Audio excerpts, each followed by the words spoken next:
പമ്പയിൽ സംഘടിപ്പിച്ച ആഗോള അയ്യപ്പ സംഗമത്തെ ചുറ്റിപ്പറ്റി കഴിഞ്ഞ ദിവസം ചില മാധ്യമങ്ങളും പ്രതിപക്ഷ പാർട്ടികളും ഉയർത്തിയ ആരോപണങ്ങൾ പൊളിയുകയാണ്.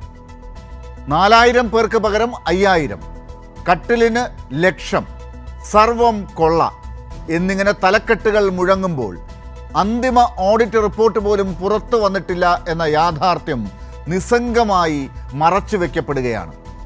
ഒരു എസ്റ്റിമേറ്റിലെ തലക്കെട്ട് പിടിച്ച് വലിച്ചിഴച്ച് മുഖ്യമന്ത്രിക്കായി പ്രത്യേക കട്ടിൽ എന്ന കഥ സൃഷ്ടിക്കൽ, ഈവന്റ് മാനേജ്മെന്റ് ഏജൻസിയുടെ സ്റ്റേറ്റ്മെന്റിലുണ്ടായ അശ്രദ്ധ പിശക് തന്നെ അന്തിമ സത്യമെന്ന പോലെ അവതരിപ്പിക്കൽ, സ്പോൺസർഷിപ്പ് തുക ജനറൽ ഫണ്ടിലേക്ക് മടക്കി നിക്ഷേപിച്ച വിവരം അവഗണിക്കൽ, ഇവയൊക്കെ അർദ്ധസത്യങ്ങളെയോ കാൽവഴി വിവരങ്ങളെയോ ആയുധമാക്കി പൊതുഭാവനയെ തെറ്റിദ്ധരിപ്പിക്കുന്ന ശ്രമങ്ങളാണ്.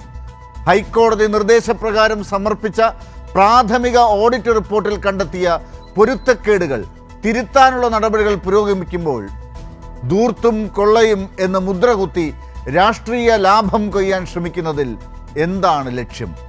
ഒരു മഹത്തായ മത സാംസ്കാരിക സംഗമത്തെ പോലും രാഷ്ട്രീയ കുത്തകയാക്കാനുള്ള ആസൂത്രിത നീക്കമാണോ ഇത്? ഇന്ന് നമ്മൾ ചോദിക്കുന്നത് അന്തിമ ഓഡിറ്റ് റിപ്പോർട്ട് വരും മുമ്പ് തന്നെ വിധി പ്രസ്താവിക്കുന്ന മാധ്യമ വിചാരണ ശരിയായ ജനാധിപത്യ രീതിയാണോ എന്നാണ്. സത്യാവസ്ഥ തെളിയിക്കുന്നതിന് മുൻപ് സർക്കാരിനെയും ദേവസ്വം ബോർഡിനെയും കളങ്കപ്പെടുത്താൻ ശ്രമിക്കുന്നത് രാഷ്ട്രീയ നൈതികതയാണോ എന്നാണ്. അല്ലെങ്കിൽ വിശ്വാസത്തെയും ഭരണത്തെയും ഒരുപോലെ ആക്രമിക്കുന്നത് പ്രചാരണ രാഷ്ട്രീയത്തിൻ്റെ ഭാഗമാണോ എന്നാണ്.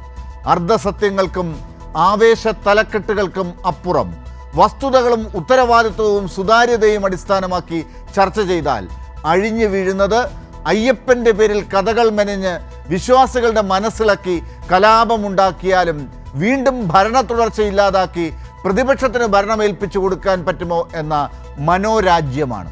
അയ്യപ്പ സംഗമത്തെ കരിവാരി തേക്കുന്നവർ ആര്?